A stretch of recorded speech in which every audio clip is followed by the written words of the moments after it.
Hello everybody, welcome to Unacademy. Ladies and gentleman, स्वागत आप सभी का हमारे अनअकैडमी परिवार पर। उम्मीद आपकी खुशहाली की। और मेरे प्यारे बच्चे, आप लोगों की पढ़ाई जमकर चल रही होगी और मैं जो पढ़ाई करवाने की कोशिश कर रहा हूं ना, आप लोगों को फ्री लेक्चर्स प्रोवाइड करके, उम्मीद मेरी कोशिश कामयाब हो रही होगी। सो मेरे प्यारे बच्चे, आप लोगों की फुल डिमांड पर कि हमें निखिल सर से सॉइल मैकेनिक्स पढ़नी है, उसी डिमांड को पूरा करने के लिए यहां इसी प्लेटफॉर्म पर अनअकैडमी की स्पॉन्सरशिप के अंदर सॉइल मैकेनिक्स के टोटल फ्री लेक्चर आप लोगों के लिए लेकर आया हूं। तो मेरे प्यारे बच्चे, इसी तरह का कंटेंट आप लोगों को जो मैं दे चुका हूं पहले, surveying engineering, irrigation engineering, highway engineering plus अब सॉइल मैकेनिक्स, इसी तरह का कंटेंट मुझसे पढ़ने के लिए अनअकैडमी के प्लेटफॉर्म पर मुझे फॉलो करो, निखिल गोयल सर्च करो, ताकि मेरी फ्री क्लासेस की नोटिफिकेशन आप लोगों तक आती रहे। और मेरे प्यारे बच्चे, यूट्यूब चैनल को सब्सक्राइब कर लीजिए, ताकि आप लोगों के समक्ष जितने भी हम फ्री लेक्चर लेते रहेंगे वो आप लोगों तक नोटिफिकेशन आती रहेगी। तो मेरे प्यारे बच्चे, जैसा कि आपको पीछे बैकग्राउंड दिख रहा है, आज मैं आप लोगों के लिए सॉइल मैकेनिक्स लेकर आया हूं। तो सॉइल मैकेनिक्स के सेशन में क्या पढ़ाने वाला हूं, बाद की बात है। सबसे पहले मैं आपको बताना चाहता हूं मेरे प्यारे बच्चे, अनअकैडमी के प्लेटफॉर्म पर मैं आप सभी के लिए ना अपना प्लस कोर्स लॉन्च कर चुका हूं। अगर कोई बच्चा मेरे प्लस कोर्स में जुड़कर मुझसे अपनी सिविल इंजीनियरिंग की तैयारी करना चाहता है, अपने थ्योरी के कंसेप्ट को बूस्टअप करना चाहता है, प्लस अपनी थ्योरी को प्रैक्टिकल से रिलेट करना सीखना चाहता है, तो अनअकैडमी के प्लेटफॉर्म पर मेरे प्लस कोर्स से जुड़ सकता है। ये मेरा कोड है NG लाइव। इस कोड के साथ आप लोगों को सिविल इंजीनियरिंग की तैयारी तो करवाई ही जाती है, प्लस आपको सिविल इंजीनियरिंग सिखाई भी जाती है। मेरा पूरा एम रहता है कि जो भी बच्चा मेरी गाइडेंस में आए, मैं उस बच्चे को फुल ट्रेन करके भेजूं, ताकि फ्यूचर में जिस भी डिपार्टमेंट में उनकी जॉब लगती है वहां पर अपने रिस्पेक्ट गेन कर सके। सिंपल सी बात है। देखिए, जितना ज्यादा काम आता होगा उतनी ज्यादा इज्जत बनेगी। ठीक है। सो मेरे प्यारे बच्चे, याद रखना है आप लोगों को NG लाइव। अच्छा, इसका एक छोटा सा बेनिफिट और आता है कि जब आप लोग इस कोड को अप्लाई करते हैं ना, चाहे आप किसी भी एग्जाम में अप्लाई करो, आपको 10% का डिस्काउंट अवेल होता है ओवरऑल कॉस्ट पर। तो कोड क्या है? NG लाइव कोड है। नाउ मेरे प्यारे बच्चे, कौन कौन से कोर्सेज हैं जिसमें ये कोड अप्लाई किया जा सकता है? सर, अनअकैडमी पर ना 32 प्लस कोर्सेज की तैयारी करवाई जाती है टॉप एडुकेटर द्वारा। तो 32 प्लस कोर्सेज में आप इस कोड को अप्लाई कर सकते हैं, NG लाइव कोड को 10% डिस्काउंट को अवेल करने के लिए। कोई आपका भाई बंधु, कोई आपका दोस्त पढ़ाई करना चाहता है, तैयारी करना चाहता है और एक ऑफिसर बनना चाहता है, तो वो अनअकैडमी पर आ सकता है। इंडिया के बेहतरीन एडुकेटर अनअकैडमी पर आप लोगों को पढ़ा रहे हैं। तो मेरे प्यारे बच्चे, मैं भी पढ़ा रहा हूं। मेरा कोड है NG live, Nikhil Goyal live, NG live. याद रखना है आप लोगों को।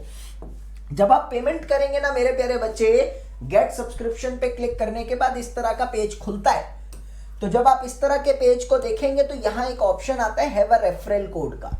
जब आप यहां पर NG लाइव पुट करेंगे, जैसी पुट करेंगे मुस्कुराइएगा, चेहरे पर एक मुस्कुराहट अच्छी लगती है, सुंदरता बढ़ती है। क्यों? क्योंकि 10% का डिस्काउंट मिलता है।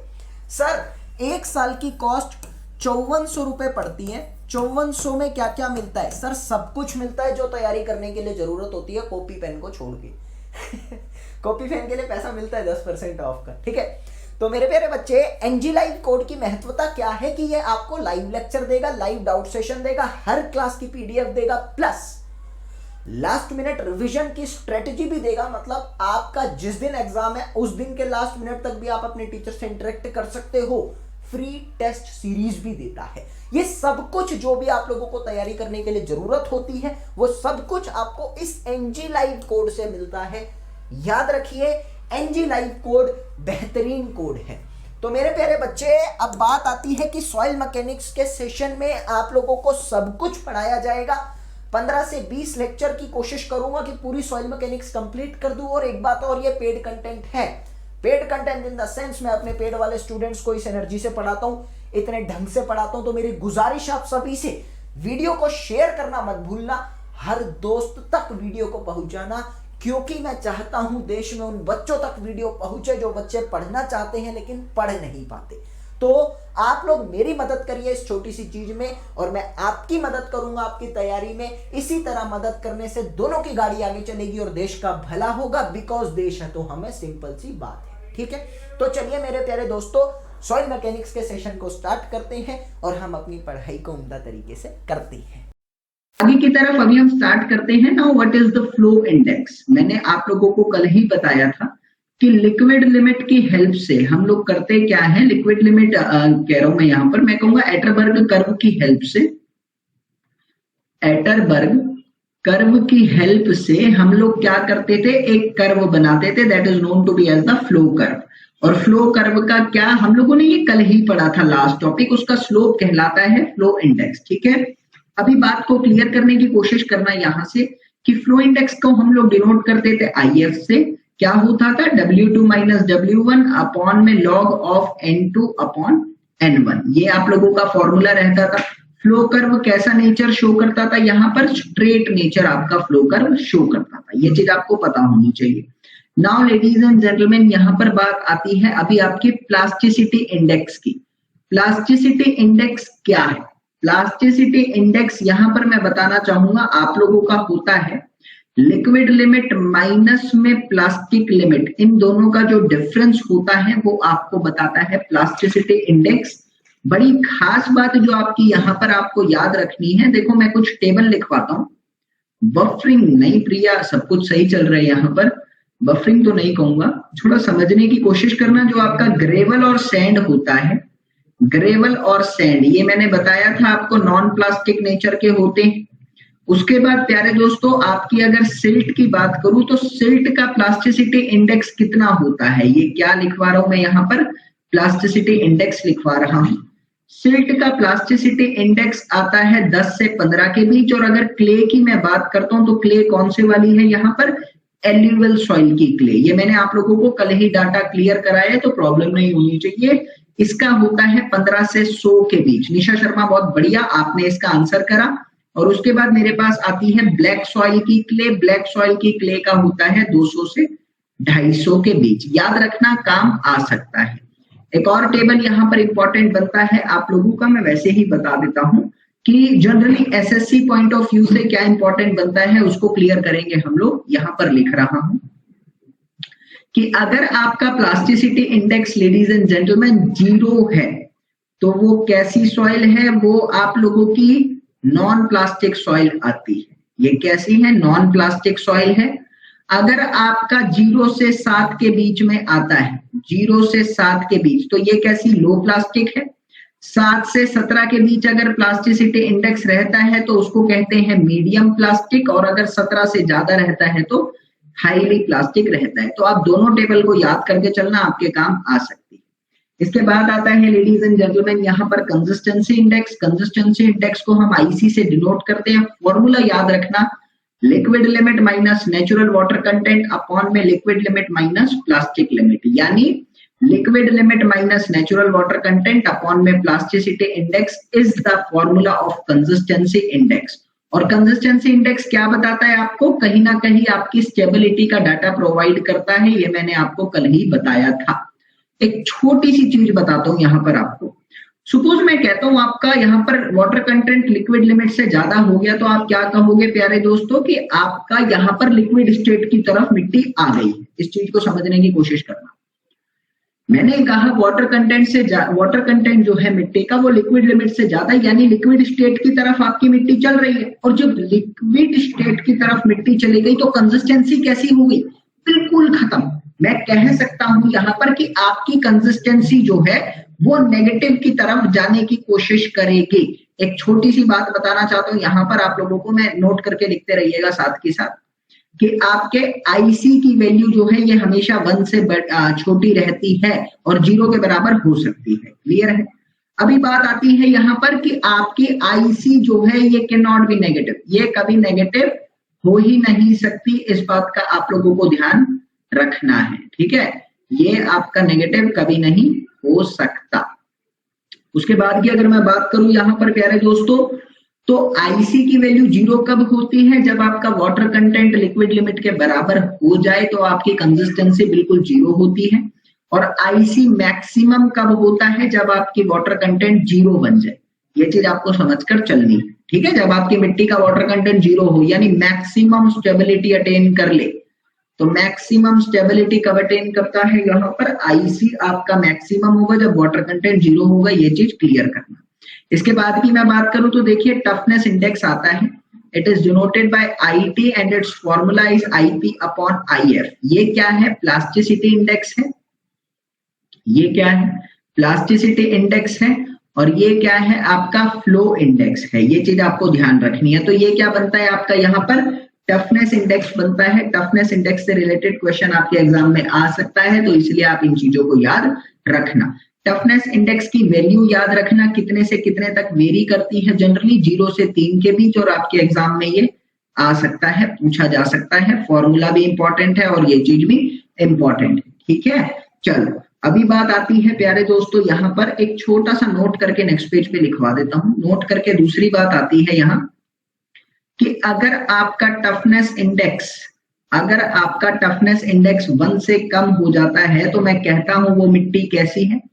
अगर आपका टफनेस इंडेक्स 1 से कम हो जाता है तो मैं कहूंगा सॉइल इज सेड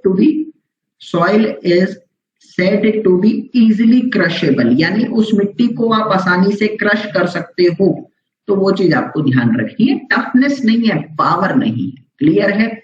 चलिए अभी बता रहा हूँ, श्रिंकेज इंडेक्स भी बताऊंगा, सब्र करेंगे थोड़ा सा।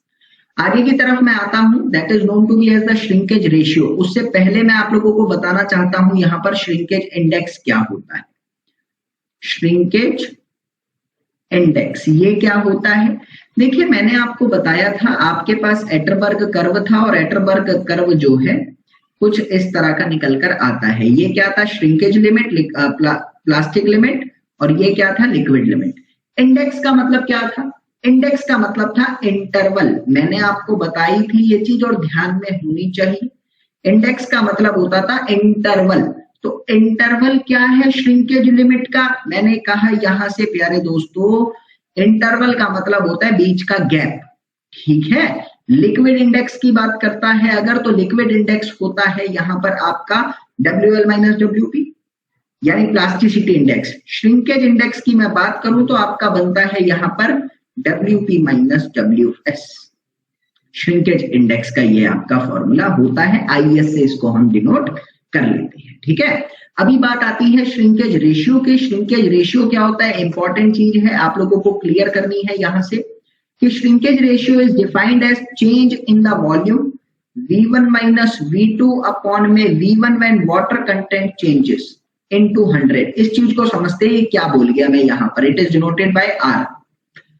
फॉर्मूले को समझना, फॉर्मूला क्या बोला आप लोगों को यहाँ पर, formula is saying to you that कि आपका ये जो है, आप अगर पानी को कम करते हो, मेरे इस क्लियर को करना, कंसेप्ट को क्लियर करना, पानी को कम कर रहे हो, वॉल्यूम कम हो रही है। सपोज मैंने कहा this is your first point and this is your second point, ये फर्स्ट है और ये सेकंड पॉइंट है। आपने पानी निकाला मतलब W1 और W2, W1 से W2 की तरफ आ रहे हो, तो वॉल्यूम कितनी कम हुई, V1 और V2। तो change in the volume with respect to the original volume when the water content changes. क्या बोला मैंने, change in the volume with respect to original volume when the water content changes is known to be as the shrinkage ratio। Definition यही बनती है, formula important है। अभी बात आती है, एक खास बात यहां से बताना चाहता हूं कि देखो श्रिंकेज रेशियो में क्या होता है। श्रिंकेज रेशियो की अगर मैं बात करता हूं यहां से, तो एक छोटा सा कंसेप्ट याद रखना। श्रिंकेज रेशियो का कंसेप्ट आप लोगों को यहां पर याद रखना है लेडीज एंड जेंटलमैन, कि आप लोगों का जब वॉल्यूम चेंज होता है और ये ड्राई वॉल्यूम की तरफ चले जाता है, मैंने कहा if you are having the dry soil, तो आप क्या कहने वाले हो कि आपका जो वॉल्यूम चेंज हुआ है, मतलब आपने सुखाया और ड्राई सॉइल बना दिया। इन केस ऑफ ड्राई सॉइल, आपने मिट्टी को सुखाने की कोशिश करी, पानी निकाला, जब तक मिट्टी ड्राई नहीं बन गई, ठीक है। So I am saying that ladies and gentleman कि क्या करा आपने, V1 माइनस V2 अपॉन में with respect to dry soil देख रहा हूं मैं अभी, तो मैं क्या कहूंगा कि वाटर कंटेंट कितना चेंज होगा वहां पर, जब श्रिंकेज लिमिट की तरफ चले जाएगा जब ही तो ड्राई वॉल्यूम के बराबर आता है। अगर आप एटरबर्ग कर्व को देखो तो मैंने कहा ये थी श्रिंकेज लिमिट। इसके बाद वॉल्यूम क्या है, कांस्टेंट, यानी ये क्या हुआ, ड्राई वॉल्यूम हो गया, जितना ड्राई सॉइल का वॉल्यूम उतना ही ये वॉल्यूम। तो मैंने कहा वाटर कंटेंट जब चेंज होगा मेरा, जब मेरा श्रिंकेज लिमिट की तरफ मैं चले जाऊंगा। ठीक है, आपको पता है ये क्या है, आर है। अब मेरी बात को क्लियर करने की कोशिश करना यहां से मेरे प्यारे बंधुओं कि आप अगर लिखते हो वाटर कंटेंट का चेंज करना, यानी W1 माइनस WS आप करते हो, तो वाटर कंटेंट क्या होता है, मास ऑफ वाटर अपॉन में मास ऑफ सॉलिड, यही होता है ना। आप अब क्या करने वाले हो, मास ऑफ वाटर कैसे निकालोगे, वॉल्यूम इनटू डेंसिटी। मैंने कहा V1 माइनस V2 को अगर मैं डेंसिटी ऑफ द वाटर से मल्टीप्लाई कर देता हूं तो मेरे पास वॉल्यूम आ जाएगा, यहां से कोई प्रॉब्लम नहीं आएगी। और मैंने मास ऑफ द सॉलिड को md से डिनोट कर दिया। इस चीज को समझना, एक्स्ट्रा चीज बता रहा हूं आप लोगों की। ठीक है, तो आप क्या लिखने वाले हो, इसकी जगह let it be the second equation, let it be the first equation. तो W1 माइनस WS की जगह आप ये उठा के रख दो। तो जब आप इसको रखोगे तो क्या आएगा, V1 minus V2 upon VD upon में W1 minus V1 minus V2 into rho W upon MD। तो जब सॉल्व करूंगा ना तो क्या आएगा, MD upon VD into 1 upon rho W, यानी आपका यहाँ पर फॉर्मूला निकल कर आता है रो D अपॉन रो W किसके बराबर आ गया, R के बराबर आपका यहाँ पर आ गया। इस चीज को आपको ध्यान रखना है। ये ऑब्जेक्टिव में SSC 2016 में पूछा था, SSC 2016 में ये चीज पूछ ली थी, इसलिए मैंने बताया आप लोगों को। तो ये क्लियर करना, derivation is not important but relation is very important. तो नोट करके ये बात आपको लिखवा देता हूं मैं सबसे ऊपर कि in case of dry soil, in dry soil are यानी वॉल्यूमेट्रिक श्रिंकेज जो होता है वो आपका specific gravity of the dry soil के बराबर होता है। ये क्या है, ये आप लोगों का स्पेसिफिक ग्रेविटी तो है, तो ये चीज आप लोगों को ध्यान में रखनी। ठीक है, चलिए इसके बाद की मैं बात करूं तो देखो एक टर्म आता है that is known to be as the volumetric shrinkage. Now what is volumetric shrinkage, volumetric shrinkage is defined as decrement in the volume when water content changes to, decrement in the volume when water content changes to shrinkage limit। जब water content shrinkage limit की तरफ आ जाता है तो आप लोगों को ध्यान रखना है कि ये क्या है, वॉल्यूमेट्रिक श्रिंकेज कहलाता है। क्लियर है, तो फॉर्मूला क्या बनेगा, R into W1 minus WS। ये आपका वॉल्यूमेट्रिक श्रिंकेज का फॉर्मूला होता है। क्वेश्चन आते हैं फॉर्मूला बेसिस आते हैं, इको हो रहा है, थोड़ा सा कंप्रोमाइज करो। मार्केट खुलते ही माइक लाऊंगा और माइक लाने के बाद फिर सब कुछ नॉर्मल हो जाएगा। ठीक है, चलिए इसके बाद की मैं बात करूं प्यारे दोस्तों, तो आप लोगों का छोटी छोटी चीजें कुछ बताना चाहता हूं मैं यहाँ पर। जैसे कि एक फॉर्मूला आपका आता है डिग्री ऑफ श्रिंकेज, ये क्या होता है इसको क्लियर करेंगे हम लोग। Degree of shrinkage, now what is degree of shrinkage, degree of shrinkage की मैं बात करूं तो it is defined as change in the volume with respect to the original volume when it is turning to the dry volume. This is the formula. अभी समझ में आ रहा होगा, change in the volume with respect to original volume when the soil turns to the dry volume state, that is degree of shrinkage होता है। अभी degree of shrinkage से related कुछ आपको टेबल बनवाता हूँ, आपके एग्जाम में आ सकती है, काम ध्यान रखना क्योंकि कई बारी ना गेट में पूछी गई है। तो गेट में पूछा जाता है तो कई बारी SSC के लिए इंपॉर्टेंट बनता है, ये चीज भी क्लियर करना आप लोग। चलिए डिग्री ऑफ श्रिंकेज की मैं बात करूं तो देखो 5 होता है, 5 से 10, 10 से 15, 15 से बड़ा, 4 तरह की होती है। यहाँ पर प्लास्टिसिटी कैसी जाती है, अगर डिग्री ऑफ श्रिंकेज कम है, प्लास्टिसिटी है क्या, लास्ट में डिस्कस करता हूँ। प्रैक्टिकल मेंस में डेरिवेशन आएगा सर, बिल्कुल आ सकता है, मेंस में डेरिवेशन आ सकता है, तो मेंस की तैयारी भी साथ साथ लेकर चलना। यहाँ पर आती है मीडियम प्लास्टिसिटी या फिर गुड प्लास्टिसिटी, यहाँ पर आती है लो प्लास्टिसिटी और यहाँ पर होता है पुअर। तो ये टेबल आप लोग याद रखना, इंपॉर्टेंट आपके लिए बन सकता है। ठीक है, चलिए अभी मेरी बात आती है प्यारे दोस्तों, एक दो चीजें और बताना चाहता हूं आप लोगों को यहाँ पर कि सबसे पहले तो आप लोग इसका ध्यान रखना, there is a term that is known to be as the sensitivity. Sensitivity of soil क्या होती है, देखो I am saying that sensitivity का मतलब क्या होता है, पहले डेफिनेशन लिखता हूं, ratio of strength of remoulded sample to the original sample. Suppose मैंने यहां पर कहा आप लोगों के पास एक मिट्टी है और ये मिट्टी जो है, आपने इस मिट्टी पर कोई ना कोई लोड लगाया, ठीक है, मेरे शब्दों पर गौर फरमाना। आई एम सेइंग दैट कि ये मिट्टी पर आपने किसी तरह का कोई लोड लगाया। अगर ये मिट्टी बहुत सेंसिटिव है तो इस मिट्टी पर लोड लगेगा और ये मिट्टी कमजोर पड़ जाएगी। अगर कोई सेंसिटिव होता है तो उस पर मौसम की मार जल्दी से पड़ती है, उसको बुखार जुकाम जल्दी से हो जाता है। तो सेंसिटिव सॉइल का मतलब क्या हुआ कि रिमोल्ड मैंने करा, लोड लगाया, लोड लगाने के बाद वो मिट्टी अपनी ताकत को अगर थोड़ा सा भी खो देती है तो उस मिट्टी को बोला जाता है सेंसिटिव, यानी उसने अपनी ताकत को जरा सा खोने की कोशिश करी है। तो जिस मिट्टी पर आपने लोड लगाया है उस मिट्टी को बोला जाता है आफ्टर लोडिंग रिमोल्डेड सैंपल, और पहले जो था उसको कहते हैं अनरिमोल्डेड। अनरिमोल्डेड तो आप अनडिस्टर्ब्ड भी कह सकते हैं, that is the original sample. तो मैंने कहा यहाँ पर लेडीज एंड जेंटलमैन की सेंसिटिविटी क्या बनी आपकी? सेंसिटिविटी इज डिफाइंड एज कि आपकी मिट्टी ने कितनी स्ट्रेंथ को लॉस करा है, यानी फॉर्मूला क्या बना यहाँ पर? अनडिस्टर्ब्ड सैंपल यानी ओरिजिनल सैंपल की जो आपकी ताकत थी अपॉन में रिमोल्डेड सैंपल की स्ट्रेंथ की बात चल रही है। तो आप लोगों को इसको ध्यान रखना है, ताकत की बात है, ठीक है। अभी आपको एक चीज मैं बताना चाहता हूं कि सेंसिटिविटी जो होती है ये जनरली आपकी एक से बड़ी या एक से बराबर रहती है, ऑलवेज इंपॉर्टेंट याद रखना। कभी भी आपकी एक से कम नहीं हो सकती। क्यों? क्योंकि ओरिजिनल सैंपल की स्ट्रेंथ जो है वो जनरली ज्यादा रहेगी, रिमोल्डेड की कम रहेगी हमेशा। और रेशियो को देखो तो 1 से बड़ा आता है। एक टेबल लिखवाना चाहता हूँ सेंसिटिविटी और सॉइल के प्रॉपर्टीज के बारे में कि सेंसिटिविटी अगर 1 से 1 के बराबर है या फिर 2 से 4 के बराबर, 4 से 8, 8 से 16 और 16 से बड़ा, तो आपकी सॉइल कैसी कैसी कहलाती है। अगर सेंसिटिविटी 1 है ना तो important for SSC JEE direct पूछता है, उस मिट्टी को आप कहते हो इनसेंसिटिव सॉइल, ठीक है। और अगर 2 से 4 के बीच है उस मिट्टी को आप कहते हो नॉर्मल सॉइल।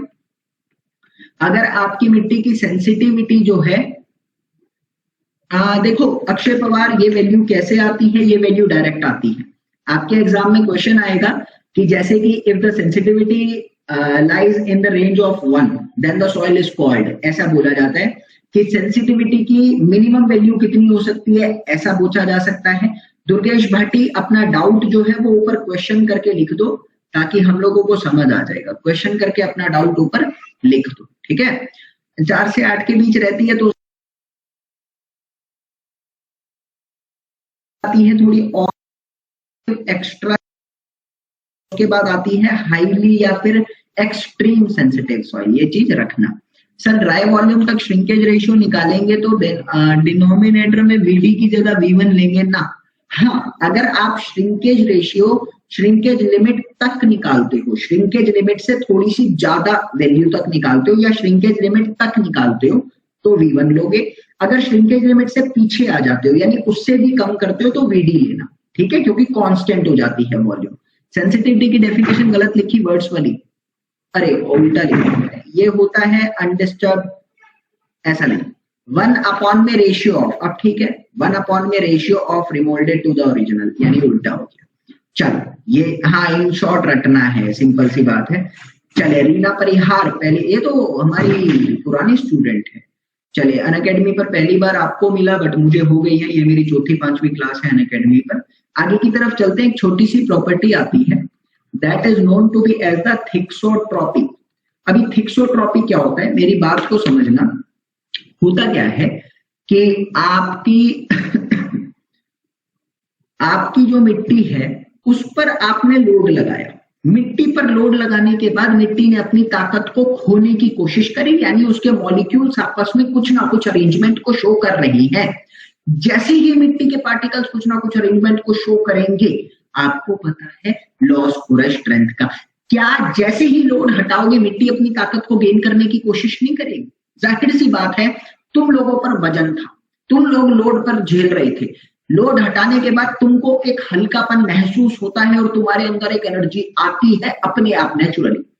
समझो भाई, इस चीज को एक्सरसाइज कर रहे हो, रेस्ट करने के बाद एनर्जी आती है ना, तो मिट्टी में भी यही सीन है। लोड हटाने के बाद एनर्जी का गेन होता है और उसी गेनिंग को कहते हैं regaining of energy. Retaining of energy in soil, उसको बोला जाता है थिक्सोट्रॉपी। ये क्लियर करना है, ठीक है। किस कारण से लॉस होता है, पहला नोट करके ये बात ध्यान रखना, it is not actually gaining of 100% strength, नहीं 100% स्ट्रेंथ नहीं गेन होती। क्यों? पहला reason, because there is some permanent change in the orientation or the structure of molecules. I am saying that जो molecules का arrangement होता है उसमें कुछ change आ जाता है, ठीक है। दूसरी बात मैं कहना चाहूंगा, there is also loss of strength of some molecules, कुछ molecules की permanent strength loss हो जाती है जिसके कारण 100% गेन नहीं करता। बट आपको ये समझ आया थिक्सोट्रॉपी क्या है, इंपॉर्टेंट है, आप लोग मेरी नजर में इसको प्लीज आप लोग याद रखते चलना, ठीक है। आगे की मेरी बात आती है प्यारे दोस्तों यहाँ पर कि अभी आप लोगों को मेरे को एक और चीज बतानी है, that is known to be as the activity of the soil. Activity of soil सिर्फ एसएससी पॉइंट ऑफ व्यू से समझाऊंगा, ज्यादा डीप में नहीं जाऊंगा। Activity is defined as the ratio of plasticity index to the percentage finer than 2 microns. ये चीज आपको याद रखनी है। जो भी आपकी मिट्टी है उस मिट्टी में जितना भी प्लास्टिसिटी इंडेक्स है उसकी रेशियो को बोला जाता है ना। कुछ रिलेशन लिखवा देता हूं, 75 से कम है तो वो ठीक है। अगर आपकी एक्टिविटी 1.25 यानी 0.75 से लेकर 1.25 के बीच जाती है तो उस मिट्टी को आप कहते हो नॉर्मल सॉइल, और अगर ये 1.25 से ज्यादा आ जाती है उस मिट्टी को आप कहते हो एक्टिव सॉइल। और मैं एक नोट करके लिखवाना चाहता हूं, बाद में इसका रीजन और इसका सब कुछ समझ में आ जाएगा। मोंटमोरिलोनाइट मिनरल के कारण जो भी मिट्टी बनती है causes highly activeness in the soil, highly activity in soil। Montmorillonite के कारण आप लोगों की कोई भी मिट्टी बनेगी उसमें एक्टिविटी बन जाती है। अब मैं आप लोगों को इसका समझाना चाहता हूं बातें। एग्जांपल लो क्ले का। क्ले क्या है? क्ले को दबाते हो तो दब जाती है, खोलने की कोशिश करते हो खुल जाती है। जिस तरह की ये मिट्टी है ना उसी मिट्टी को कहते हैं एक्टिव सॉइल। क्लियर है? तो क्ले क्या है? एग्जांपल एक्टिव है। If you are talking about sand, अगर मैं सैंड की बात करता हूं यहां से तो बात को समझने की कोशिश करना। सैंड में कोई ऐसी प्रॉपर्टी नहीं है कि दब जाएगी खींच जाएगी, आज तक किसी ने नहीं बताया। आप लोगों को ध्यान रखना, सैंड नहीं होता एक्टिव। क्यों? क्योंकि वो मेरे दबाने और खिंचाने से नहीं चलता। तो जो भी मिट्टी दबेगी या खींचेगी मेरे अकॉर्डिंग उसको कहा जाता है एक्टिव सॉइल। तो सैंड क्या है? एक्टिव सॉइल नहीं है। ये चीज आपको ध्यान रखनी है, ठीक है। चलिए आगे की बात आती है। दुर्गेश भाटी कहते हैं सैंड प्लास्टिक होती है। सैंड प्लास्टिक नहीं होती, नॉन प्लास्टिक होती है। बड़ा अफसोस मुझे दुर्गेश भाटी, बड़ा अफसोस, सैंड नॉन प्लास्टिक नेचर की होती है, ध्यान रखना, ठीक है। चलो आगे की बात आती है लेडीज एंड जेंटलमैन, यहाँ पर क्ले मिनरोलॉजी अपने को बेहतरीन तरीके से समझना है। देखो है क्या, सॉइल है। सॉइल के आपको पता है सॉइल के अंदर पार्टिकल्स होते हैं और वो पार्टिकल्स भी किसी ना किसी पार्टिकल की वजह से बनते हैं, समझ कर चलना। जैसे मैंने कहा मैं बॉडी, मेरी बॉडी के अंदर हड्डियां हैं। हड्डियां एक्चुअली में सेल्स से या एटम से बनी है। तो मैं यहाँ पर कहना चाहता हूं नॉर्मल सॉइल का एग्जांपल सैंड हो गया ना, नॉर्मल सॉइल का एग्जांपल सैंड हो गया, ठीक है। तो समझना यहाँ पर कि मैंने कहा लेडीज एंड जेंटलमैन कि आपकी सॉइल के particle actually made up of minerals होते हैं। कुछ मिनरल्स की हेल्प से आपके सॉइल के पार्टिकल बने होते हैं। और ज्यादा डीप में जाने का प्रयास करूं यहाँ पर तो मैं कहना चाहूंगा एक्चुअली होता क्या है कि आपकी जो पहाड़ से मिट्टी निकलती है, पहाड़ है, रॉक है, रॉक हमेशा मिनरल से बनी होती है और आपको पता है पहाड़ों से मिट्टी निकलती है तो मिट्टी भी तो मिनरल की बनी हुई हुई। तो मिट्टी मिनरल की बनी है। जनरली हमारे पास 6 तरीके के मिनरल होते हैं, मैं आपको नोट करके दिखवा देता हूँ, ये आज से पहले नहीं सुना होगा। वी हैव, ये एसएससी में पूछा जा सकता है। 6 टाइप्स ऑफ मिनरल्स। हम लोग 3 पढ़ेंगे क्योंकि हमारे कोर्स के अंदर 3 है, लेकिन ओरिजिनली 6 टाइप के मिनरल होते हैं, याद रखना। सबसे पहला मिनरल आता है सिलिका यूनिट। सिलिका यूनिट क्या है? सिलिका यूनिट के अंदर लेडीज एंड जेंटलमैन आप लोगों का एक टेट्राहेड्रन शेप बनता है। इस तरह का एक शेप आता है आपका, और ये चारों शेप्स पर किनारे किनारे पर प्यारे दोस्तों ऑक्सीजन एटम होते हैं, और बीच में आपका एक सिलिका जुड़ा होता है। पिरामिड देखा है? पिरामिड शेप है ये, 3 तरह का पिरामिड है, ठीक है। तो सिलिका क्या है? सिलिका हेड्रन यूनिट है। 4 हेड्रन में, 4 ऑक्सीजन में एक सिलिका बचा हुआ होता है। शेप कैसी होती है? टेट्राहेड्रल शेप होती है, इसलिए इसको टेट्राहेड्रन यूनिट कहते हैं। ओके, मेरी बात आती है यहां से लेडीज एंड जेंटलमैन, आप इसको डिनोट कैसे करते हैं? आप इसको ट्रेपीजियम की शेप से डिनोट करते हैं। सिलिका की मैं बात करना चाहूं आप लोगों से, तो देखिए इसमें स्टेबिलिटी मैक्सिमम होती है, स्ट्रेंथ सबसे ज्यादा होती है, बॉन्ड भी अच्छा खासा बना देता है। ये एक्चुअली इसकी बात नहीं बताना चाहता मैं, ये होता है मेरा काउलिनाइट की बातें, वो बाद की बातों में डिस्कस करता हूं मैं, तो वो चीज आप लोग क्लियर करना यहां से, ये समझ आया। ओक्टाहेड्रन यूनिट की मैं बात करूं अगर यहां से, तो देखो ओक्टाहेड्रन यूनिट क्या है? आपके पास 6 हाइड्रोक्सिल एटम है। उन 6 हाइड्रोक्सिल एटम के बीच में आपका या तो मैग्नीशियम होता है, या तो आयरन होता है, या तो एल्यूमिनियम होता है। समझने की कोशिश करना यहां पर जो मैं कहना चाहता हूं। मैंने कहा लेडीज एंड जेंटलमैन, आपके पास यहां पर क्या है?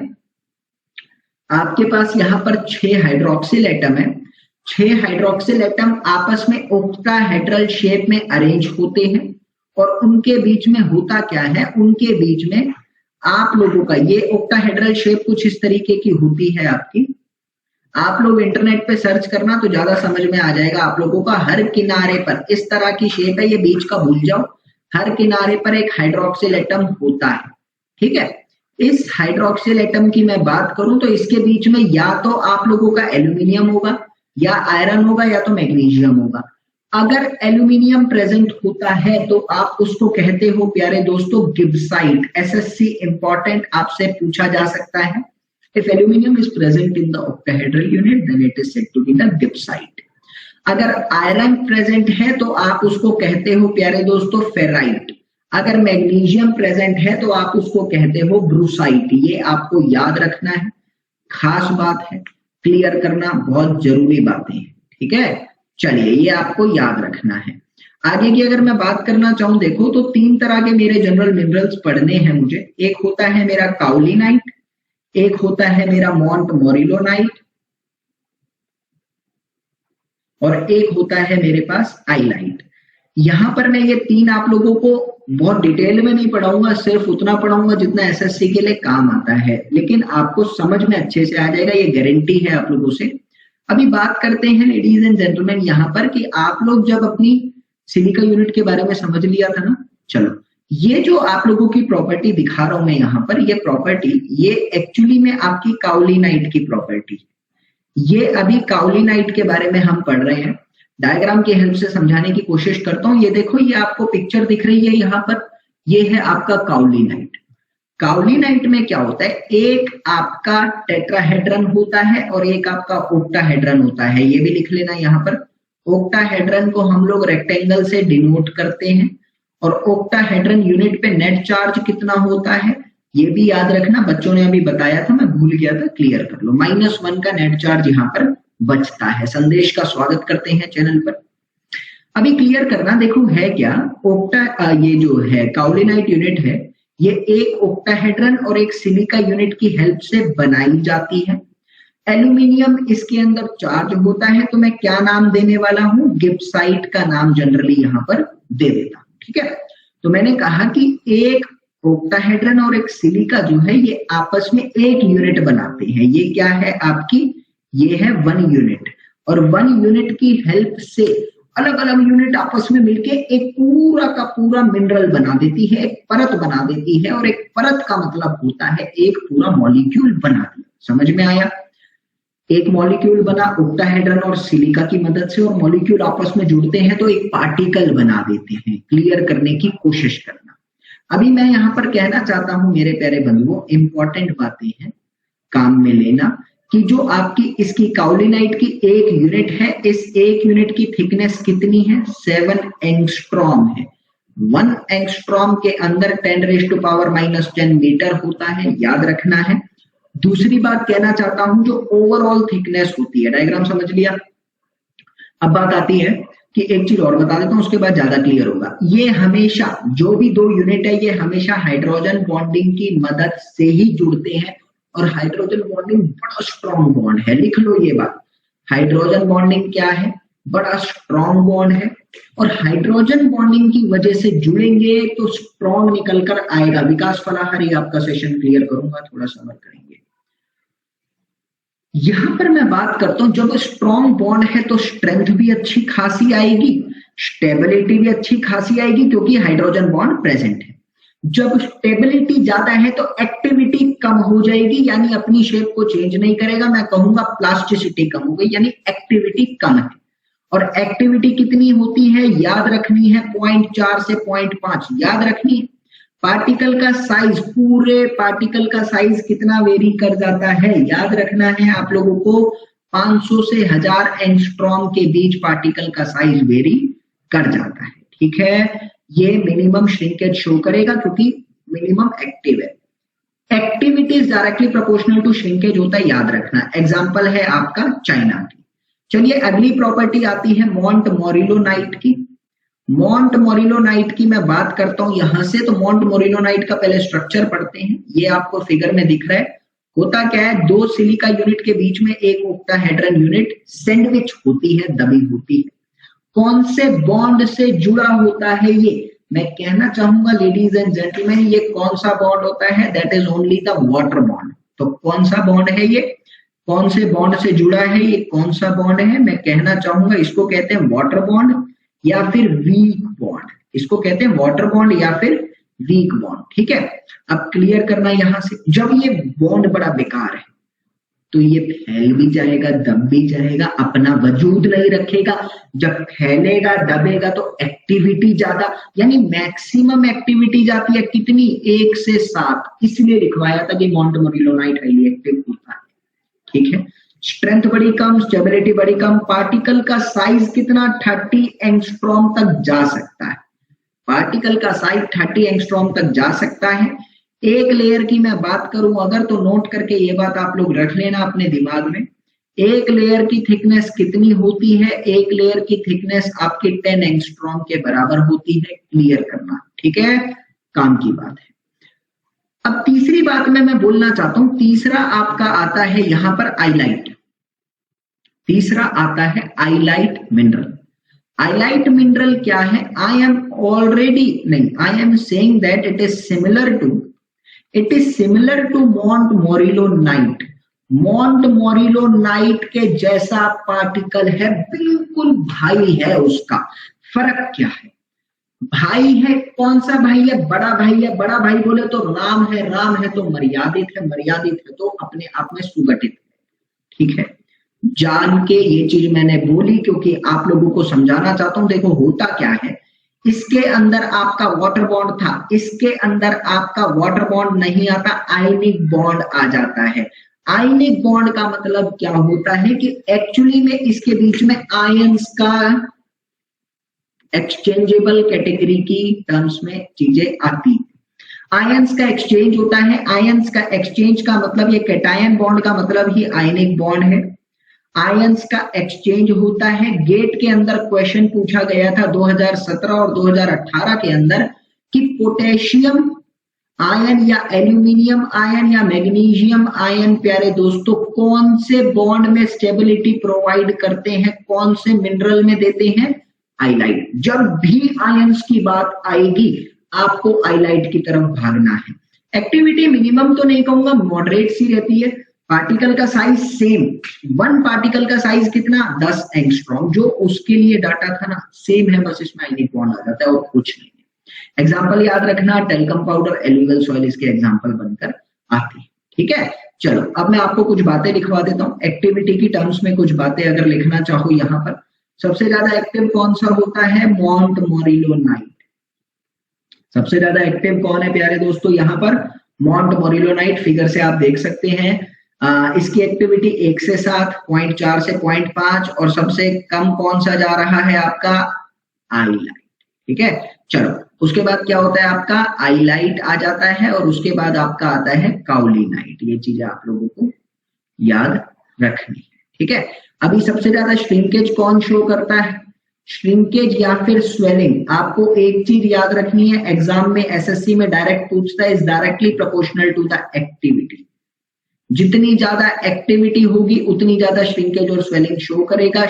स्टेबिलिटी की मैं बात करूं तो stability is inversely proportional to activity. आपको ये बात याद रखनी है। ठीक है, ये 3 चीजें आपसे एसएससी में डायरेक्ट पूछी जाती है, इसलिए आपको ध्यान रखना है। बाकी अभी डाउट सेशन होगा तो मैं आप लोगों को उसमें प्रैक्टिस करवाऊंगा। पिछली बार तो डाउट सेशन हुआ नहीं था टेक्निकल एरर के कारण, अभी होगा, शायद से परसों डाउट सेशन है, तो मैं बेहतरीन तरीके से आपको वो चीज क्लियर करवाऊंगा, टेंशन मत लेना। क्लियर है तो हो जाएगा। चलिए अभी क्लियर हुआ सारा कुछ, जल्दी से थम्स अप करके बताओ, इतने फिर आगे की तरफ चलेंगे हम लोग। ये हमारा यहाँ पर टॉपिक खत्म होता है, फिर हमें अगला टॉपिक स्टार्ट करना है। अगला टॉपिक भी बड़ा बेहतरीन तरीके से समझाऊंगा, काफी कुछ नया बताऊंगा। चलिए अभी अगर कहो तो एक इंपॉर्टेंट डाटा लिखवा देता हूँ, अभी अभी दिमाग में आया है मेरे कि आईलाइट की एक्टिविटी की बात करूं। चलो लिख लो, ये याद रखना आप लोग। आईलाइट की एक्टिविटी कितनी होती है? यहाँ पर आपको ध्यान रखना है 0.4 से 0.5 जाती है। अगर आप बात करते हो मॉन्ट मोरिलो नाइट की, तो मैंने आपको बताई प्यारे दोस्तों, मॉन्ट मोरिलो नाइट की 1 से 7 तक जाती है।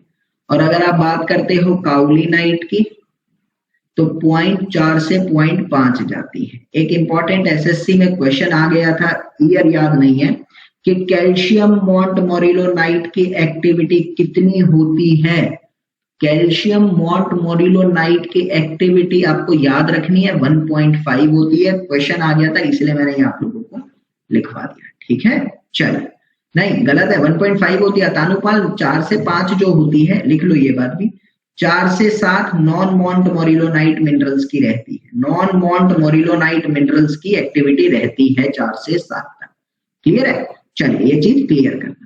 आगे की मैं बात करता हूं तो मेरा नेक्स्ट टॉपिक आता है, that is known to be as the particle size distribution. Doubts के लिए थोड़ा सब्र करेंगे, लास्ट में 10 मिनट लेते हैं, डाउट क्लियरिंग सेशन करेंगे उसमें हम लोग। चलिए अभी मेरी बात आती है यहां से कि पार्टिकल साइज डिस्ट्रीब्यूशन क्या है। पार्टिकल साइज डिस्ट्रीब्यूशन की मैं बात करूं तो आपकी सॉइल है, इस सॉइल के अंदर आपको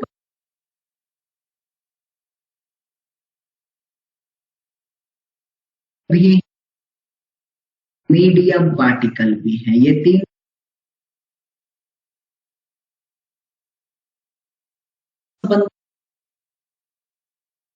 लेकस्ट्राइन सॉइल पहले सेशन में बताया था, जरा उस बारे में देखना। ठीक है, सॉइल की मैं बात कर रहा था। तो आप इंजीनियर हैं, ये आपकी एक ड्यूटी बनती है कि आप लोगों को अपनी मिट्टी के अंदर प्रेजेंट पार्टिकल्स के बारे में डाटा क्लियर करना है, गैदर करना है। ठीक है, क्या करते हैं आप वहां पर? आप अपनी मिट्टी के अलग अलग पार्टिकल्स को नापते हैं, वो आपको पता करना है, बिकॉज इन पार्टिकल पर आपकी मिट्टी की प्रॉपर्टीज डिपेंड करती है। तो आपको क्या करना है, आप ना जनरली यहाँ पर सीव एनालिसिस का यूज करते हो।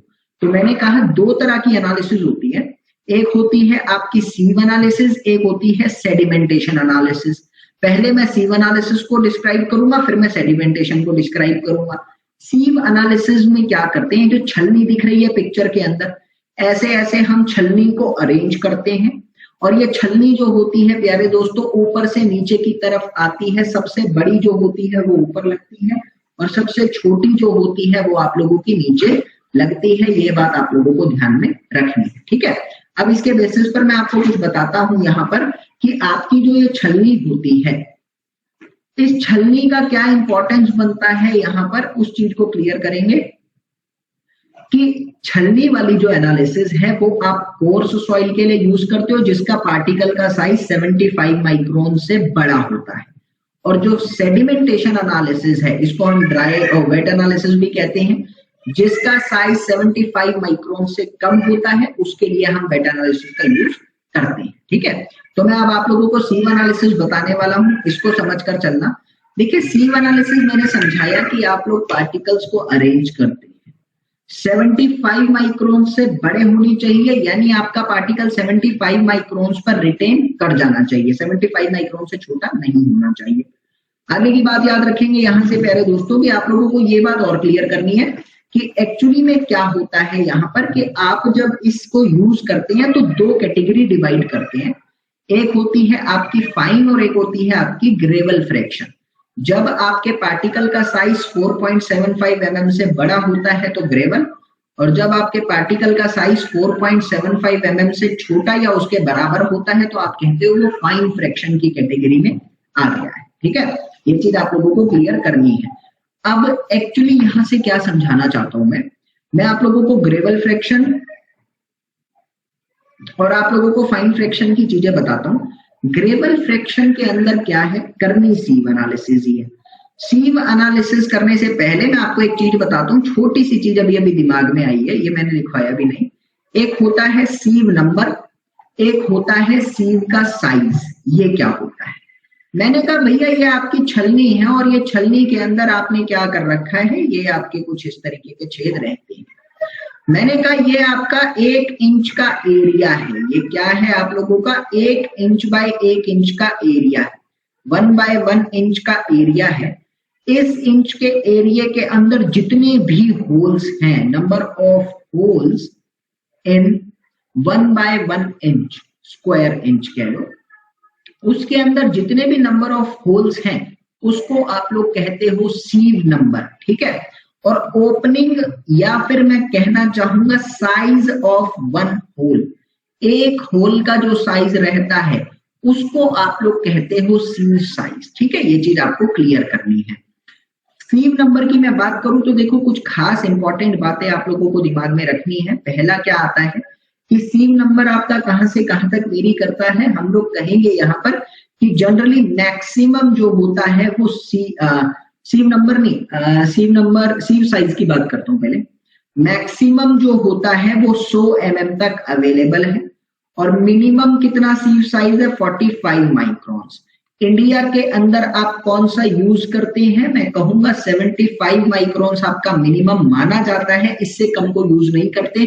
क्यों, क्योंकि मैंने बताया आपको 75 माइक्रोन से छोटी वाली के लिए हम सेडिमेंटेशन एनालिसिस का यूज करते हैं, ये बात आप लोगों को याद रखनी है। ठीक है, अभी एक चीज यूज करता हूं कि 75 माइक्रोन के लिए, मैं मैक्सिमम नहीं कहूंगा, 75 माइक्रोन्स के लिए सीव नंबर कितना होता है, 200। No need to learn it, इसको याद मत करना।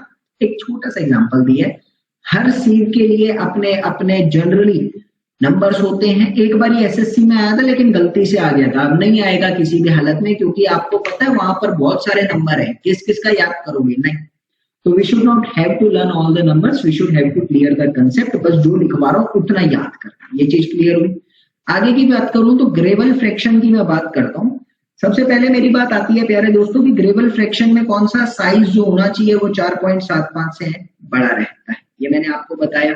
यहाँ पर सीव कौन कौन सी यूज करी जाती है ये इंपॉर्टेंट बनता है। सीव आपकी यूज करी जाती है, यहाँ पर सीव कौन कौन सी यूज करी जाती है, 100 mm की, 63 mm की, 100 mm की, 63 mm की, 40 mm की भी करी जाती है, 20 की लिख लो, चलो 40 की आप लिखना चाहो तो लिख सकते हो, कोई ऐसी प्रॉब्लम नहीं आएगी आप लोगों को। कई बार आता है कई बार नहीं आता, ठीक है। तो उसके बाद 10 mm की आती है, उसके बाद फिर 4.75 mm की सीव आप यूज करते हो। ये 5 सीव आप जनरली इसके अंदर यूज करते हो, आपको याद रखना है, काम आएगी, आपके एग्जाम में आ सकता है, ठीक है। चलो अभी उसके बाद क्या होता है, जब आप फाइन फ्रैक्शन की बात करते हो तो फाइन फ्रैक्शन में कौन कौन सी सीव आप यूज करते हो, मैं कहूंगा 2 mm की, 1 mm की यूज करी जाती है। उसके बाद आपकी 600 माइक्रोन्स की यूज होती है, 425 माइक्रोन्स आता है, 300 माइक्रोन्स आता है, उसके बाद 212 माइक्रोन्स आता है, 150 माइक्रोन आता है और फिर 75 माइक्रोन आपका आता है। And I will advise you कि please learn them all, because आपसे ऑब्जेक्टिव में पूछा जा सकता है कि इनमें से कौन सी सीव फाइन फ्रैक्शन या कोर्स फ्रैक्शन में यूज नहीं होती। ये आप लोगों को समझ कर चलना है, क्लियर है।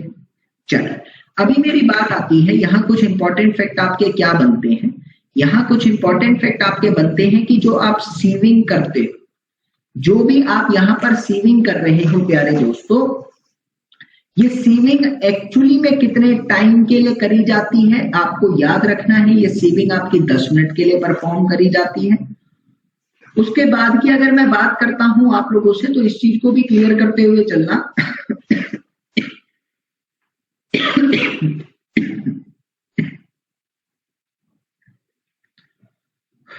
टाइम कितना रखा जाता है?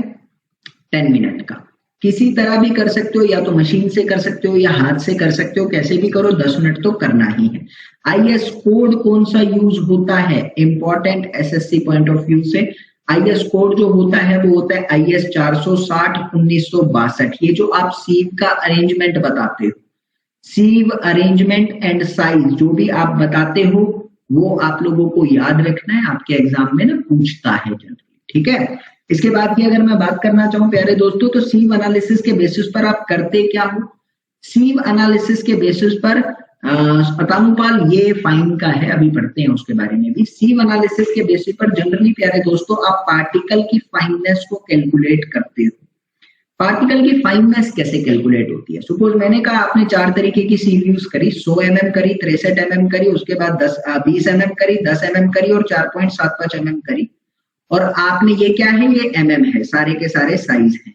उसके बाद आपने 100 ग्राम सीमेंट लिया या 100 ग्राम मिट्टी लिया, आपकी जो इसके ऊपर 5 ग्राम मिट्टी रुक गई है, इसके ऊपर आपकी 10 ग्राम मिट्टी रुक गई है, इसके ऊपर आपकी 40 ग्राम मिट्टी रुक गई है, इसके ऊपर आपकी 20 ग्राम मिट्टी रुक गई है, 40, 20, 60, 70, 75, और इसके ऊपर 25 ग्राम मिट्टी रुक गई है। यानी आपकी सारी की सारी मिट्टी जो है वो इस तरह से रुक रही है। आप क्या कहोगे?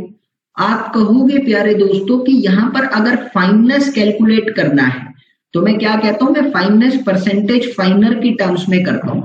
यानी 5 ग्राम मिट्टी रुक गई, 95 ग्राम तो पास हो गई, यानी 95 ग्राम मिट्टी 100 mm से छोटी है, 100 mm से फाइन है। तो फाइननेस कैसे आया? जो भी टोटल था उसमें से रिटेन को माइनस कर दिया, तो 5 ग्राम रुकी और 95 ग्राम पास हो गई, यानी 95 ग्राम फाइन मिट्टी आ गई। उसके बाद को समझते हैं। मैंने कहा जो 63 mm पर मिट्टी रुकी थी वो 10 ग्राम थी मात्र।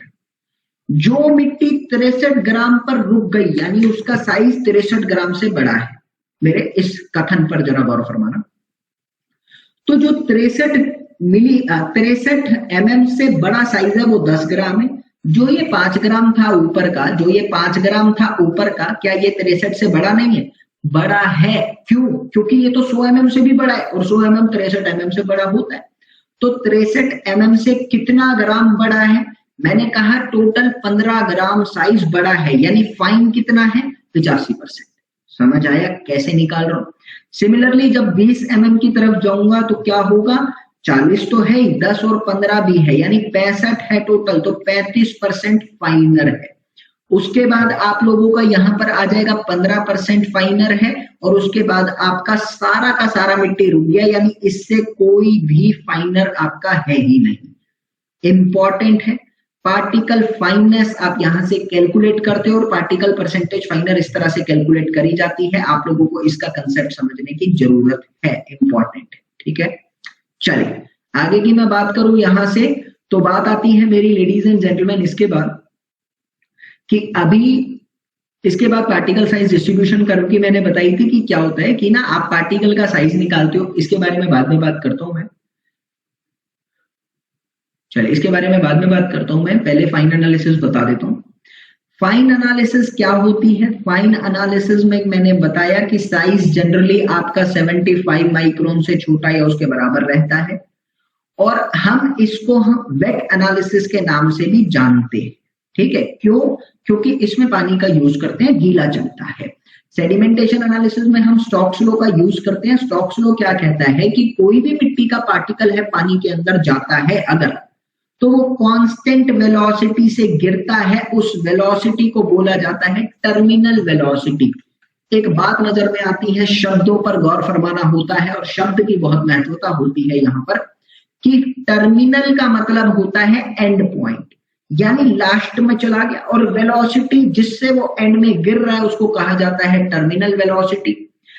According to the Stokes law ladies and gentleman, terminal velocity आपकी इस तरह से दी जाती है, d²g rho s minus rho f upon में 18 म्यू। ये आपको ध्यान रखना है, ये क्या है समझा देगा।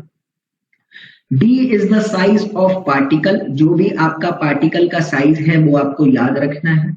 रो s is the density of solid. उसके बाद बात आती है यहाँ पर रो एफ, ये क्या है, डेंसिटी ऑफ फ्लूइड है। उसके बाद बात आती है जी क्या है, एक्सेलरेशन ड्यू टू ग्रेविटी है, ये बात भी पता होनी चाहिए। इसकी वैल्यू कितनी होती है, 9.81 मीटर पर सेकेंड स्क्वायर इसकी वैल्यू होती है। क्लियर है। उसके बाद कहना चाहूं ईटा क्या है, तो ईटा आपका आता है काइनेमेटिक विस्कोसिटी। काइनेमेटिक विस्कोसिटी आपका ईटा रहता है, ये चीज आपको ध्यान में रखनी है। तो ये चीजें क्लियर होनी चाहिए। इस फॉर्मूले के हिसाब से मैं कहना चाहूंगा याद रखना, अगर आप गेट की भी तैयारी कर रहे हो, क्योंकि गेट में हर साल एक क्वेश्चन इस पर आता है, सॉइल और एनवायरमेंट से रिलेटेड, बड़ा इंपॉर्टेंट टॉपिक। एसएससी में कम पूछता है लेकिन पूछा हुआ है एक दो बारी, तो इंपॉर्टेंट तो यही, आप लोग इसको याद करके चलना, काम आएगा। अब बात आती है कि जब भी हम स्टोक्स लॉ की बात करते हैं तो कुछ एजम्पशन की बात करेंगे। क्या एजम्पशन होती है कि वी आर एज्यूमिंग कि पार्टिकल जो है, पार्टिकल कैसा है, पार्टिकल आपका स्फेरिकल रहता है, ये बात आपको ध्यान रखनी है।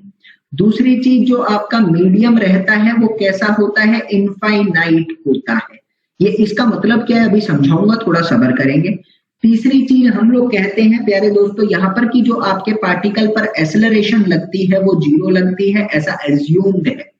चौथी चीज मैं कहना चाहूंगा, जो आपके पार्टिकल की सेटलिंग होती है वो इंडिविजुअल मैनर में होती है, यानी आपका हर पार्टिकल अलग अलग, एक एक पार्टिकल गिरता है, इकट्ठा गुच्छा बन के नहीं गिरता। ये चीज आप लोगों को ध्यान रखनी है, काम की बात है।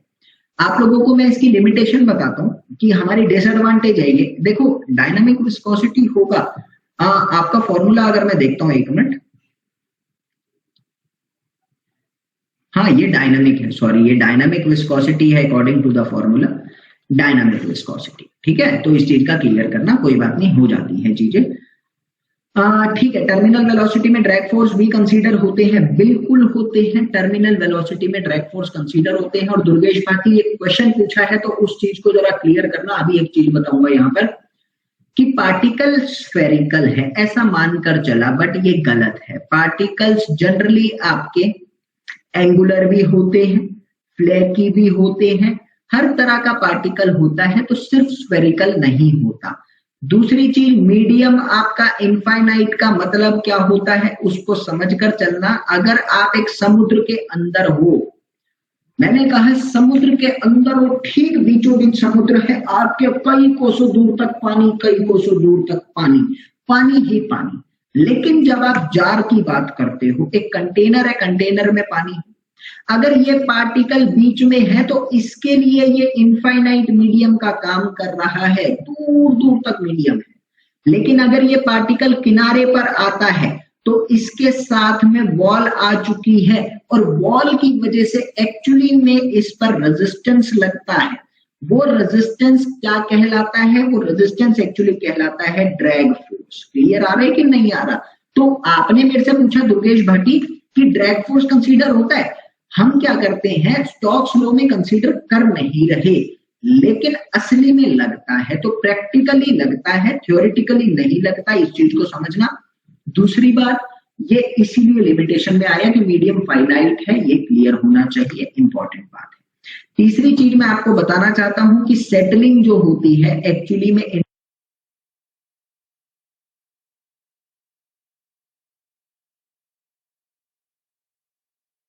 law only valids for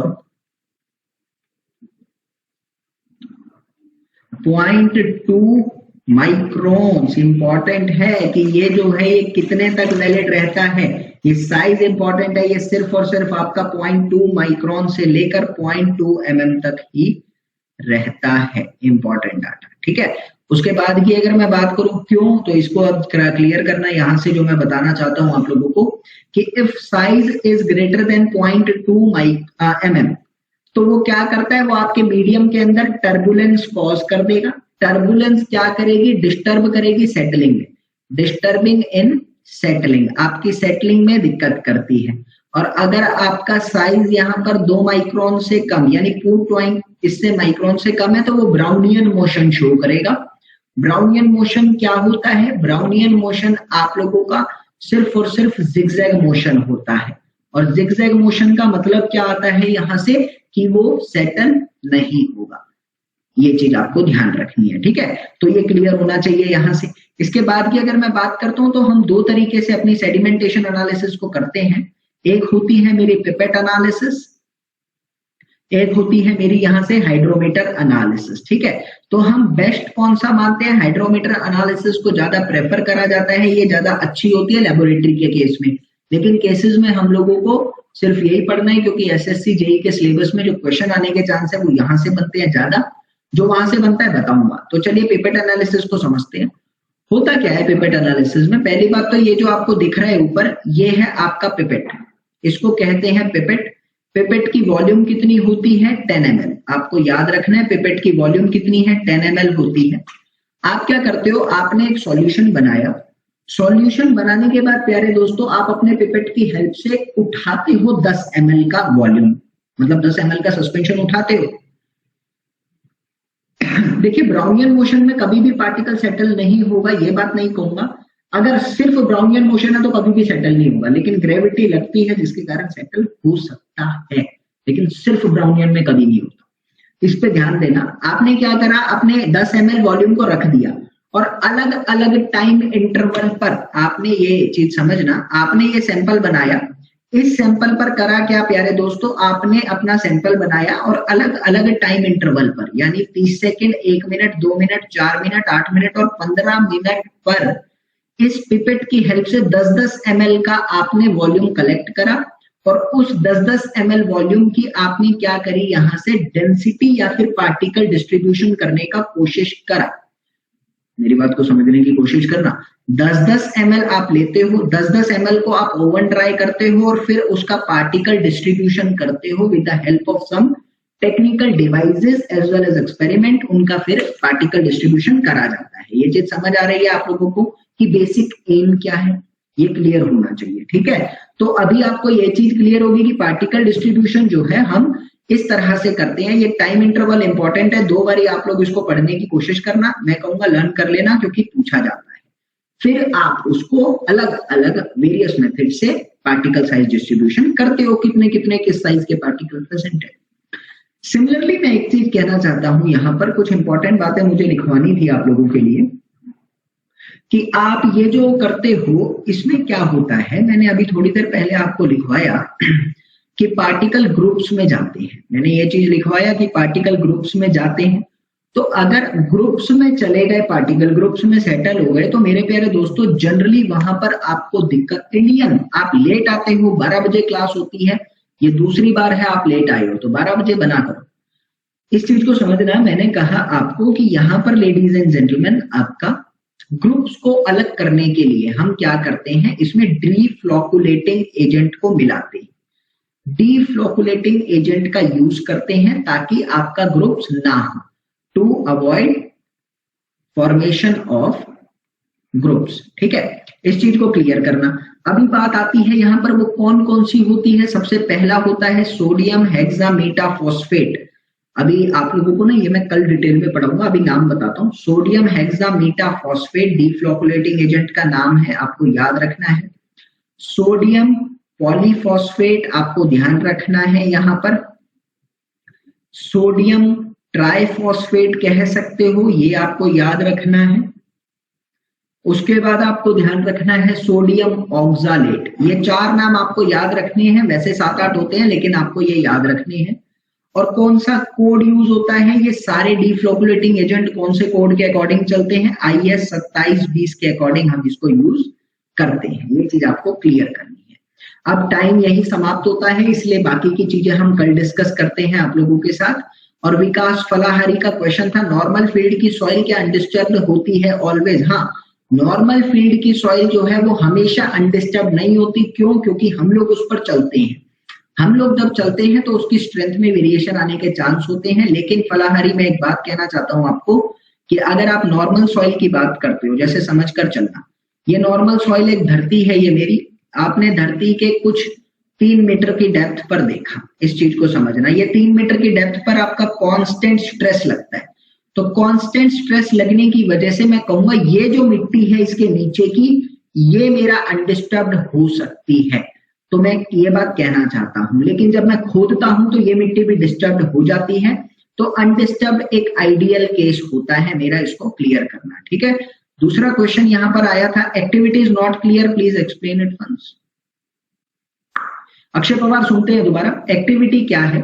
activity जो होती है ये आप लोगों की प्लास्टिसिटी की बात को बताती है। प्लास्टिसिटी क्या है कि कितना आप पार्टिकल्स को तोड़ मरोड़ सकते हो, शब्दों पर गौर देना, कितना पार्टिकल्स को तोड़ मरोड़ सकते हो ताकि वो पार्टिकल आपका अपनी ओरिएंटेशन को, अपने वजूद को ना खोए। क्ले को मोड़ा, सीधा करा, सीधा भी हो गई, मोड़ दिया, मोटी। अगर सैंड को मोड़ूंगा तो शायद सैंड बीच में से टूट जाएगी, समझ रहे हो? तो कब तक आप पार्टिकल को तोड़ सकते हो, मोड़ सकते हो, जब तक वो अपने पार्टिकल को तोड़ नहीं रहा, ठीक है। वो होती है प्लास्टिसिटी, और वही चीज आपको बताती है एक्टिविटी। ये चीज क्लियर हुई?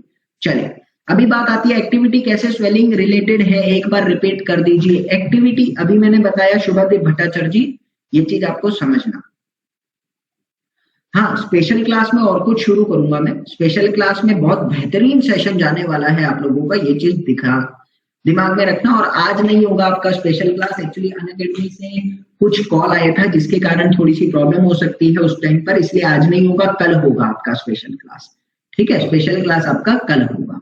अभी इसको भी क्लियर करते हैं, स्पेशल क्लास का डाउट भी हो गया आपका। सर डायनामिक विस्कोसिटी में यूं डिनोट करते हैं, फॉर्मूला में ईटा दिया है, कोई बात नहीं। कई बार क्या होता है, फॉर्मूले में लिखने में प्रॉब्लम हो जाती है, तो आप इसको डायनामिक विस्कोसिटी का ही नाम याद रखना, डायनामिक विस्कोसिटी का ही नाम है, याद रखना, ठीक है। चलो, अभी बात आती है सर डिफ्लोकुलेटिंग एजेंट कितने देते हैं। हाँ, दे बारे था, एक्चुअली में मैं बताना चाहता हूँ 7 मिलीग्राम पर लीटर के हिसाब से दिया जाता है, बट इसके बारे में कल बात करेंगे, इसलिए लिखवाऊंगा अभी कल ही। फाइन सीविंग नहीं बताया सर आपने। फाइन सीविंग मैंने बताया, आनंद गुप्ता, बताया मैंने फाइन सीविंग कि उसके अंदर कौन कौन सी सीव यूज करते हैं, प्रोसीजर सेम होता है, उसके बारे में अलग से बताने की जरूरत नहीं है, ठीक है। स्पेशल क्लास में कोई सब्जेक्ट नहीं होगा, स्पेशल क्लास में हम लोग बिल्डिंग के बारे में पढ़ेंगे कि बिल्डिंग कैसे सर्विस देती है, बिल्डिंग कैसे आप लोगों का एक्चुअली में यहाँ पर कैसे क्या प्रोवाइड करती है, बिल्डिंग क्या आप लोगों को मेंटेनेंस कैसे करनी है, बिल्डिंग में क्या कंपोनेंट होते हैं, और कुछ आपकी प्रैक्टिकल बातें जो आपको एक सिविल इंजीनियर होने के नाते ये पता होना चाहिए, वो चीज आपको मैं इसमें बताऊंगा। कल होगी 2 बजे आपकी स्पेशल क्लास, कल होगी 2 बजे। सो अभी चलते हैं। Thank you for continuously watching me. जय हिंद, जय भारत। परसों शायद हमारा डाउट सेशन है, तो उससे पहले आप लोग क्लियर करके रखना। प्रिया, ये जो मैं पढ़ाता हूं ये पीडीएफ की फॉर्म में आपको मिल जाता है, इसी से आप लोग अपना मटेरियल कलेक्ट कर सकते हो। तो चलते हैं, बाय। सो मेरे प्यारे बच्चों, उम्मीद आप लोगों को सेशन पसंद आया होगा। जो भी कंटेंट मैंने प्रोवाइड करने की कोशिश करी, जो फैक्ट, जो गुण बातें बताने की कोशिश करी, वो आपके समझ में आ गई होगी। इसी तरह के कंटेंट को सीखने के लिए, पढ़ने के लिए, समझने के लिए, सिविल इंजीनियर बनने के लिए अनअकैडमी के प्लेटफॉर्म पर मुझे फॉलो करिए, निखिल गोयल सर्च करिए और मेरे प्लस कोर्स से जुड़ सकते हैं। या आपका कोई दोस्त है वो भी जुड़ना चाहता है तो वो भी जुड़ सकता है अनअकैडमी पर। किसी भी कोर्स में ये कोड अप्लाई करो, एनजी लाइव, इस कोड को अप्लाई करने से मेरे प्यारे बच्चे 10% का इंस्टेंट डिस्काउंट मिलेगा ओवरऑल कॉस्ट पर। और मैंने आपको क्या कहा था, मुस्कुराइएगा, हमेशा मुस्कुराते रहिए। क्यों? क्योंकि चेहरे अच्छे लगते हैं। न जाने दिल से आवाज निकलती है तेरे चेहरे से, नजर नहीं हटती नजारे हम क्या देखें। भाई साहब जबरदस्त लाइन है। तो इसी के साथ आप लोगों को शुक्रिया कहना चाहूंगा मेरे साथ इस सेशन में बनने के लिए। हंसते रहो, मुस्कुराते रहो, खेलते रहो, पढ़ते रहो, संस्कार गेन करते रहो और देश के लिए कुछ करना है, इसी फील के साथ आगे बढ़ते रहो। चलिए प्यारे दोस्तों, जय हिंद, जय भारत। इसी तरह के कंटेंट के लिए आप YouTube को सब्सक्राइब करिए, वीडियो को लाइक जरूर करना यार, क्योंकि मैं चाहता हूं कि हर बच्चे तक ये वीडियो पहुंचे और लाइक करे, क्योंकि मैंने बड़ी मेहनत से बनाई है और आगे भी ऐसे ही बनाता रहूंगा, क्योंकि मुझे अपने देश के बच्चों को पढ़ाना है। बाय प्यारे दोस्तों, जय हिंद।